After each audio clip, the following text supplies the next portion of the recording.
This week, KSAT Explains brings us here to Robb Elementary School in Uvalde. This week also marks 1 year since 19 children and 2 teachers were killed here. Those 77 minutes now forever etched into our history.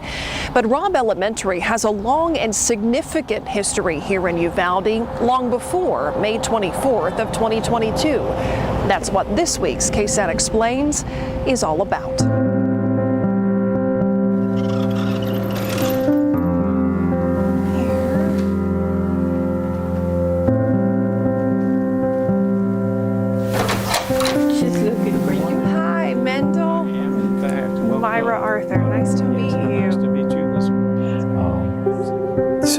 So many unimaginable effects and ripples. Just keep going.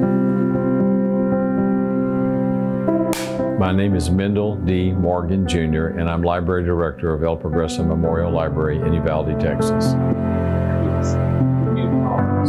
I want the library to be a safe place, a refuge, a respite from what tragedies are going on in the community. So I grew up in Uvalde. My formative years were here, and in my heart, this is my hometown. There are so many stories that people have in this town connected to Robb. Yes. Long before May 24th of last year. Oh, absolutely. Robb was one of our very well-established schools in the community. And I did want to share with you, my late aunt, Arlena Nose, was a teacher at Robb School for 40 years.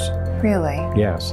And in fact, one of my friends, Olga Charles, was one of her students. I went to Robb Elementary. I went there and I went to room 1. You have some specific memories that stand out to you about your time at Robb? Fabulous times that we all had here. We lived 1 block from Geraldine and then a block and a half to Robb. On Park, Doty, South High, Geraldine, that square. That was my life. My brother talks about how we had gotten a TV. We were the first ones that got a TV. And at lunch, they'd run home, grab their sandwiches and watch TV, and they'd hear the bell, and it was time, and they'd run back, and they'd get their, they'd hear that before the tardy bell rang, they were in class. That means you went to a neighborhood school.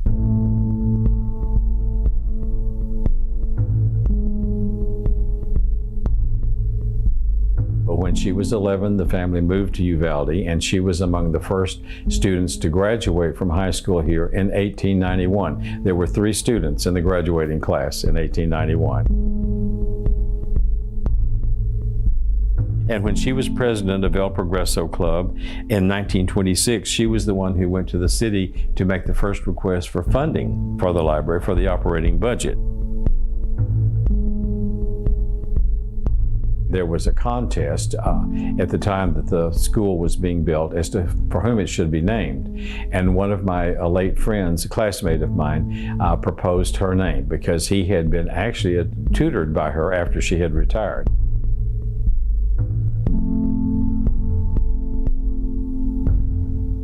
I went to Robb in the 50s. I think I was in the 4th grade, and I realized that there was so much discrimination here at a very young age. And back then, because of the area that Robb Elementary covered, we were all Hispanics.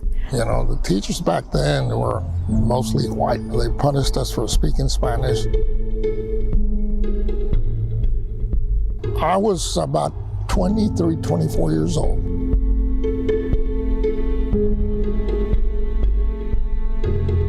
Years and years of oppression. The school issue came up, we took advantage of that.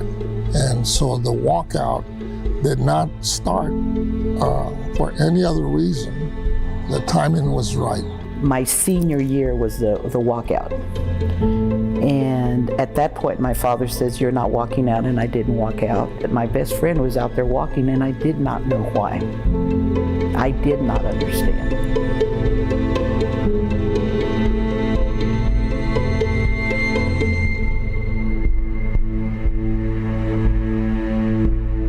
The poor kids, they lost a year, the ones that didn't come back.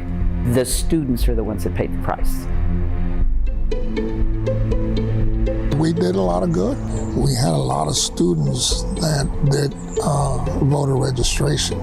We energized a lot of the younger people, a lot of people to run for office. Now, 50 years later, I've learned why exactly. Now I understand why they walked out. At first, we thought it was a dark cloud over us, and that was nothing compared.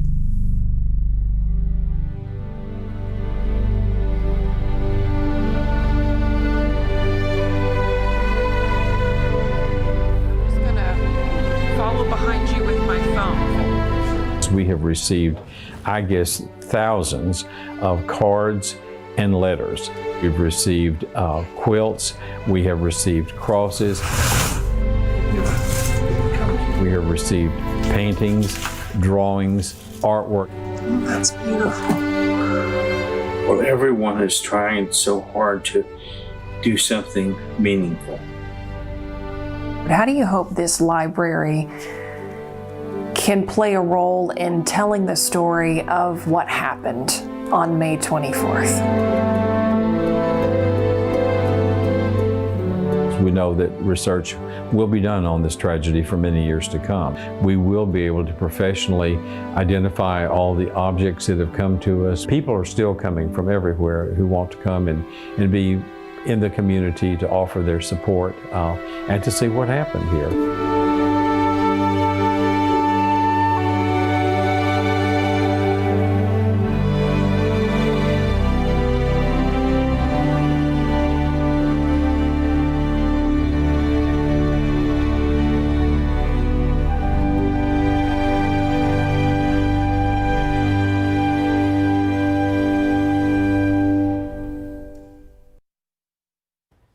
We will have live team coverage from Uvalde starting Wednesday morning on GMSA leading up to our special 1 Year in Uvalde. It's at 9 p.m. right here on KSAT 12 and streaming on KSAT Plus and our YouTube page. You can also watch this KSAT Explains again if you'd like to on KSAT Plus and our YouTube page as well as our website.